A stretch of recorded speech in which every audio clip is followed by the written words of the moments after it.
నేను మీ శోభ.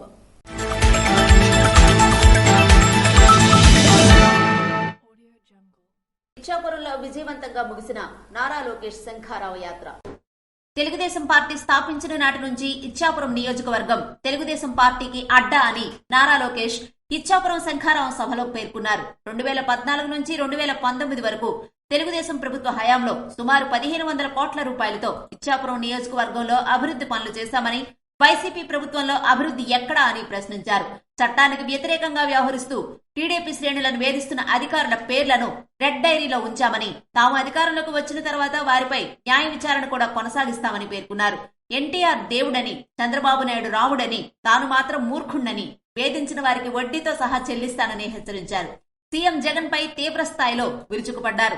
CM Jagan cutting pitting CM అని ఎద్దేవా చేశారు. తాము కష్టకాలంలో ఉన్నప్పుడు పవన్ కళ్యాణ్ అండగా తమకు నిలబడ్డారని, బాబు సూపర్ 6 పథకాలను ప్రజల్లోకి తీసుకెళ్లాలని పార్టీ శ్రేణులకు పిలుపునిచ్చారు. టీడీపీ జనసేన అధికారంలోకి వస్తే ప్రతి ఏడాది డిఎస్సి నిర్వహిస్తామని, నిరుద్యోగులకు ఉద్యోగం వచ్చే వరకు నిరుద్యోగ భృతి ఇస్తామని, ఆర్టీసీ బస్సుల్లో మహిళలకు ఉచిత ప్రయాణాన్ని కల్పిస్తామని, ఏడాదికి 3 గ్యాస్ సిలిండర్లు ఉచితంగా ఇస్తామని అన్నారు.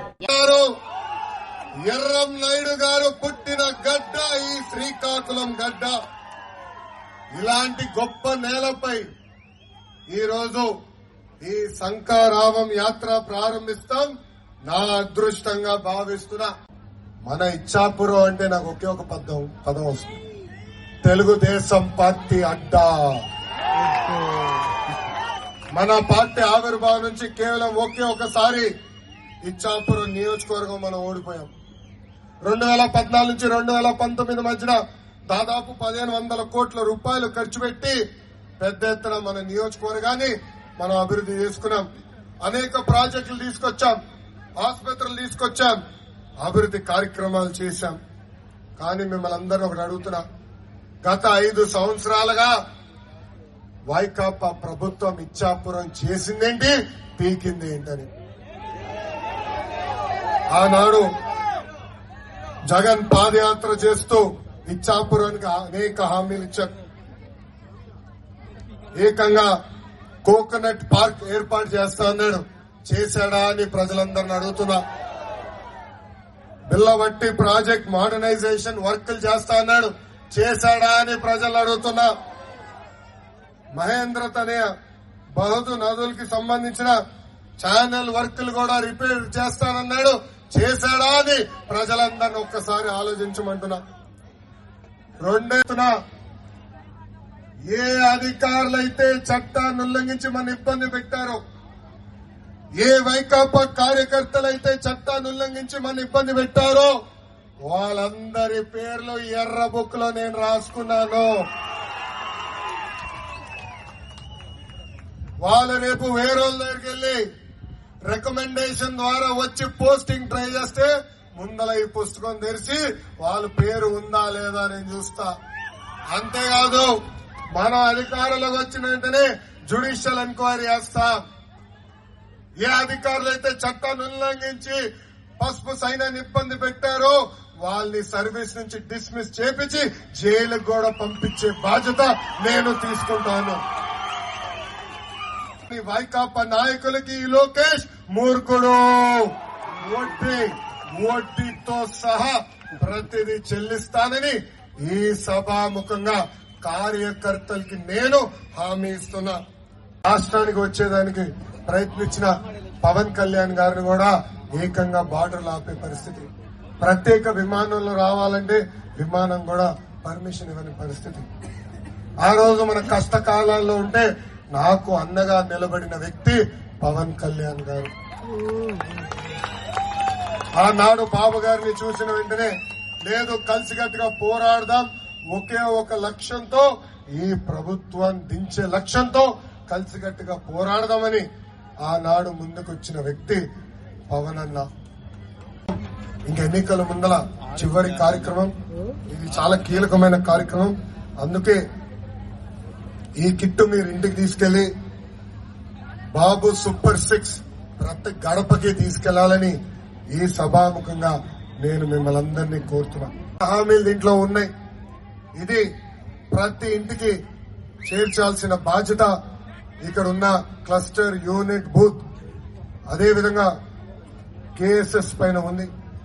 ఈ క్యాలెండర్ ప్రతి ఇంటికి తీసుకెళ్లాల్సిన బాధ్యత మీ పైన ఉంది. ఒక్కొక్క బాక్స్ లో అది కట్టేశాం. 25 క్యాలెండర్లు ఉంటాయి. ఇట్లా ప్రతి బూత్ కిట్ లో 10 ఇస్తాం. సో ప్రతి గడపకి మనం అనుకున్న బాబు సూపర్ 6 తీసుకెళ్లాల్సిన బాధ్యత మీ పైన ఉంది. ఇంతేకాకుండా కిట్ లో నేను వేసుకున్నట్టు సైకిల్ కూడా ఇస్తున్నాం. మీరు మీ చొక్కమైన సైకిల్ వేసుకుని ప్రతి గడపకి వెళ్లాలని ఈ సభాముఖం కోరుతున్నాను. ఇంకా మీరు కూడా మర్చిపోకుండా బాబు సూపర్ 6 హామీలని కూడా ఒక చిన్న నోట్ గా ఇస్తున్నాం. అది కూడా మీరు జోబులో పెట్టుకుని ప్రతి గడప దొక్కాలి. ఉద్యోగాలు వచ్చే వరకు నిరుద్యోగ యువకులకి ప్రతి నెల 3,000 రూపాయల నిరుద్యోగ భృతి కూడా మన ప్రభుత్వం కల్పించబోతుంది. రెండోది, స్కూల్కి వెళ్ళే పిల్లలకి ప్రతి పిల్లకి 15,000 రూపాయలు తల్లి అకౌంట్ లో ప్రతి సంవత్సరం వేసే బాధ్యత మన ప్రభుత్వం తీసుకుంటుంది. ప్రతి రైతు 20,000 రూపాయలు రైతులు కూడా మన ప్రభుత్వం ఇస్తుంది. ఇంకా ప్రతి ఇంటికి ప్రతి సంవత్సరం ఉచితంగా 3 గ్యాస్ సిలిండర్లు ఉచితంగా మనం ఇస్తాము. ఇంకా 18 సంవత్సరాల నుంచి 59 సంవత్సరాలు నిండిన మహిళలకి ప్రతి నెల 1,500 రూపాయలు మన ప్రభుత్వం ఇవ్వబోతుంది. ఇంకా కటింగ్ మాస్టర్ అన్నాను కదా, అన్న క్యాంటీన్ కట్, పెళ్లి కానుక కట్, పండగ కానుక కట్, చంద్రన్న బీమా cut, best available school cut, 6 లక్షల వృద్ధులకి పెన్షన్ కట్, డ్రిప్ ఇరిగేషన్ కూడా కట్. ఇట్లా భారతదేశ చరిత్రలోనే 100 సంక్షేమ కార్యక్రమాలు కట్ చేసిన ఏకైక ముఖ్యమంత్రి ఈ జగన్. మీరు పడుతున్న కష్టాలు చూశాం. అందుకే చంద్రబాబు నాయుడు గారు, పవన్ కళ్యాణ్ గారు కలిసి బాబు సూపర్ 6. ఇప్పుడు కరెక్ట్ గా ఎన్నికలు వస్తున్నాయి. యువతలో యువగలం మొదలైంది. అందుకే ఇప్పుడు నామమాత్రంగా 6,000 పోస్టులు ఇస్తానని ముందరకెళ్తున్నాడు. ప్రజలందరూ ఆలోచించాలా. అన్న విశ్వవిఖ్యాత నట సార్వభౌమ స్వర్గశ్రీ నందమూరి తారక రామారావు గారు కానివ్వండి, చంద్రబాబు నాయుడు గారు కానివ్వండి, ఇద్దరు కలిసి 1,70,000 టీచర్ పోస్టులు భర్తీ చేశారు. ఈ సభాముఖంగా నిరుద్యోగ యువకులకు అందిస్తున్నా వచ్చేది మన ప్రభుత్వమే. ప్రతి సంవత్సరం డిఎస్సి మేము ఏర్పాటు చేస్తాం. చంద్రబాబు నాయుడు గారి నాయకత్వం. జోహార్ అన్న ఎన్టీఆర్, జోహార్ అన్న ఎన్టీఆర్, జై హింద్. ఎంపీ రామ్మోహన్ రెడ్డి మాట్లాడుతూ సీఎం జగన్ ఢిల్లీ వెళితే వారి పార్టీ ఎంపీలే ఆయన్ని కలవలేదని, తమ పార్టీ ఓడిపోతుందని ఇప్పటికే వారికి అర్థమైందని అన్నారు. నారా లోకేష్ ఎన్నో కష్టాలు వచ్చి రాష్ట్ర ప్రజల బాగు కోసం పాదయాత్ర చేశారన్నారు. సోదరీమణులకి, తెలుగుదేశం పార్టీ కుటుంబ సభ్యులకి, జనసేన నుంచి వచ్చినటువంటి కుటుంబ సభ్యులకి అందరికీ కూడా నా హృదయపూర్వకమైనటువంటి నమస్కారాలు తెలియజేసుకుంటున్నాను. నాయుడు గారు వచ్చారని గుండెల్లో పిడుగుపడినట్టుగా అయిపోయింది జగన్మోహన్ రెడ్డికి. ఏం చేయాలో తెలియక వెంటనే ఫ్లైట్ వేసుకొని ఢిల్లీ వచ్చాడు. ఢిల్లీ వస్తే ఎంతమంది ఎంపీలు ఉన్నారు జగన్మోహన్ రెడ్డికి? సుమారు 31 మంది ఎంపీలు ఉన్నారు. కానీ ఆయన ఢిల్లీ వచ్చి పార్లమెంట్ కు వస్తే ఒక్క ఎంపీ కూడా ఆశగా మా నాయకుడు వచ్చాడని వెనక్కి తిరిగే పరిస్థితుల్లో కూడా ఈ రోజు లేరనంటే జగన్మోహన్ రెడ్డి పని అయిపోయిందని వాళ్ళ పార్టీలో ఉన్న ఎమ్మెల్యేలకే ఈ రోజు అర్థమైపోయింది. ఏంటి, మన లోకేష్ అన్న గారు రాష్ట్రం మొత్తం మీద యువగలం పాదయాత్ర చేశారు. యువగలం మొత్తం మీద చేసినప్పుడు మధ్యలో చిన్న అవాంతరం జరిగింది. యాత్ర ఒక్క అడుగు మా లోకేష్ అన్న ఎక్కడికి వస్తే దద్దరిల్లే విధంగా మా తాలూకా ఉత్తరాంధ్రలో కూడా మేము చూపిస్తామని ఎంతో ఆశతో ఆ రోజు ఎదురు చూశాం.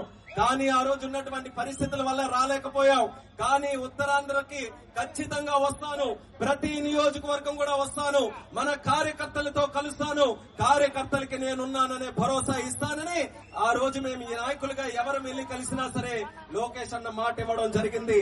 ఎమ్మెల్యే పెందాళం అశోక్ మాట్లాడుతూ యువగళం పాదయాత్ర ఇచ్చాపురం వరకు నిర్వహించలేని పరిస్థితుల్లో ఇచ్చాపురం తప్పనిసరిగా వస్తానని నారా లోకేష్ ఇచ్చిన హామీ మేరకు ఇచ్చాపురం రావడం ఎంతో ఆనందదాయకమని అన్నారు. జాతీయ స్థాయి కరాటే పోటీల్లో సత్తా చూపించిన పైడి భీమవరం విద్యార్థులు.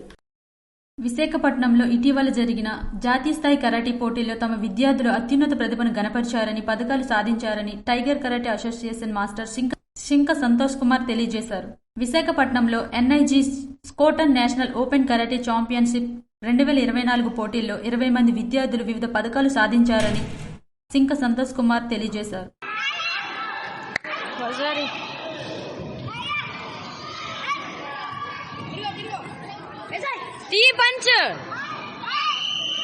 భయపడిపోతాను.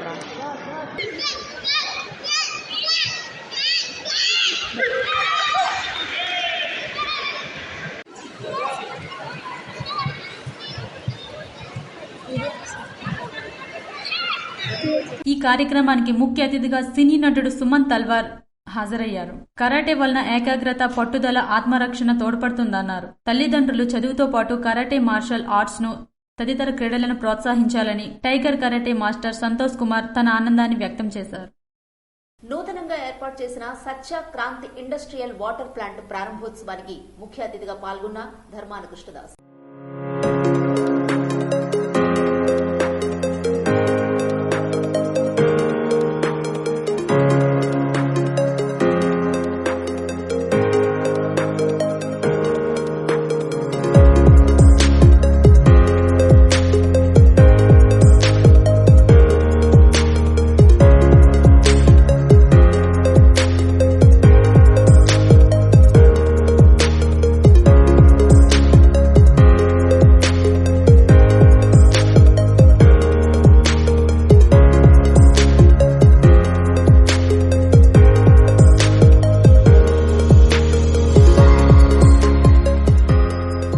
నర్సన్నపేట మండలం యారపాడు పంచాయతీ లింగాలపాడు గ్రామం వద్ద నూతనంగా ఏర్పాటు చేసిన సత్యక్రాంతి ఇండస్ట్రియల్ వాటర్ ప్లాంట్ ప్రారంభోత్సవానికి ముఖ్య అతిథిగా ఆంధ్రప్రదేశ్ రాష్ట్ర మాజీ ఉప ముఖ్యమంత్రి ధర్మాన కృష్ణదాస్ హాజరయ్యారు. వారితో పాటు రాష్ట్ర బీసీసీఎల్ ఉపాధ్యక్షులు Dola Jagan, MPP Aranga Muralidhar, ZPTC Chintu Ramarao, SUDA chairman Kodari Chandrabhushan Gupta, JCS convener Surangi Narasimharao, sarpanch Yabaji Ramesh, మండల మహిళా అధ్యక్షురాలు పుట్ట ఆదిలక్ష్మి, సర్పంచ్ సురవరం పాపినాయుడు తదితరులు పాల్గొన్నారు.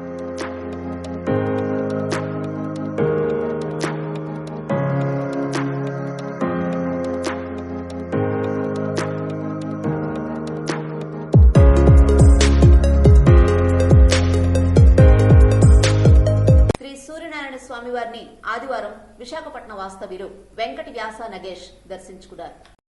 ప్రత్యక్ష దైవం ఆరోగ్య ప్రదాత శ్రీ సూర్యనారాయణ స్వామివారిని ఆదివారం ఉదయం విశాఖపట్నం వాస్తవ్యులు బి వెంకట వ్యాస గణేష్ కుటుంబ సమేతంగా స్వామివారిని దర్శించుకున్నారు. తదుపరి శాశ్వత అన్నదాన పథకం నిమిత్తం 1,116 రూపాయలు ఈఈఓ గారికి అందజేశారు. తదుపరి ఆలయ అర్చకులు వేద మంత్రాలతో ఆశీర్వదించి వారికి స్వామివారి ప్రసాదాలను ఆలయ ఈఈఓ డిఎల్వి రమేష్ బాబు అందజేశారు.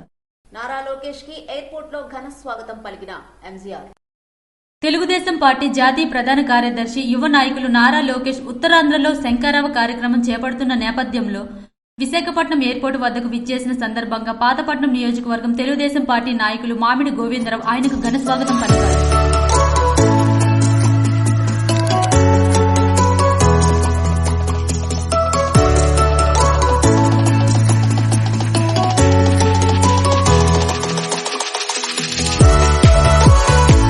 అనంతరం పాతపట్నంలో ఈ నెల 13వ తేదీన జరగబోయే శంకరావ కార్యక్రమాన్ని విజయవంతం చేయాలని నారా లోకేష్ సూచించారు. ఇవి ఈనాటి వార్తలు. మరిన్ని వార్తలతో మళ్ళీ కలుద్దాం. చూస్తూనే ఉండండి SS న్యూస్.